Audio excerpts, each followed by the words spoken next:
Hmm. You know what I really love about Indian politics?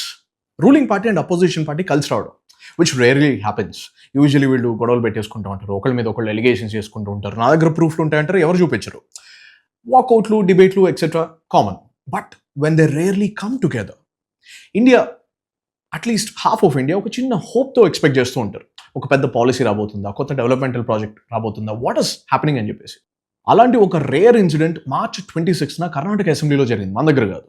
Leader of opposition Ashok garu ఏమన్నారంటే, IPL start అవుతుంది and ఎమ్మెల్యేలకు ఒక ticket కూడా ఇవ్వట్లేదు, బయట టికెట్లు తీసుకోవాలంటే 20,000 30,000 అవుతుంది, ఎట్లయితే అని చెప్పేసి. To which ruling party MLA Vijayanand గారు లేచి జయగొడుతూ, కరెక్ట్ అన్నాను మీరు చెప్పింది, ఎమ్మెల్యేస్ అంటే కనీసం ఆ మాత్రం ఉండదా, మాకు కనీసం ఫ్యామిలీకి ఒక 4 టికెట్లన్నా ఇవ్వాలి, ప్లస్ ప్రీమియం టికెట్స్ ఇవ్వాలి, ఒక సెపరేట్ లాంచ్ క్రియేట్ చేసినా పర్లేదు, లేకపోతే మనం ఈ జనాలతో అంటే వీళ్ళందరితో కలిసి కూర్చోవడం అంటే ఎలా, హౌ ఇస్ ఇట్ పాసిబుల్ అని చెప్పేసి.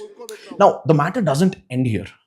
ప్రజల డబ్బుతో ప్రజల సమస్యల గురించి మాట్లాడడానికి ప్రజలు ఎన్నుకున్న నాయకులు కూర్చొని ఐపీఎల్ టికెట్లు, సెపరేట్ లాంచ్ల గురించి మాట్లాడుతుంటే, కర్ణాటక డిప్యూటీ సీఎం శివకుమార్ గారు ఏమన్నారంటే, ఎమ్మెల్యేస్గా వాళ్ళకి ఆ మాత్రం హక్కు ఉంటుంది, అట్లెట్లు ఇవ్వరు మీరు, ఇవ్వండి నేను మాట్లాడతాను అని చెప్పేసి చెప్పారనమాట.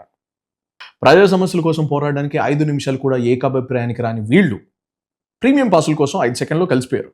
బికాస్ ప్రయారిటీస్, ప్రజా సమస్యల కన్నా ప్రీమియం లాంచ్ యాక్సెస్ ఇంపార్టెంట్ కదా. If we understand this correctly, ప్రజలు వీళ్ళని పవర్లోకి తీసుకురావడానికి పనికొస్తారు, పక్కన కూర్చోవడానికి పనికిరారు, అంతే కదా. ఫ్యాంటాస్టిక్.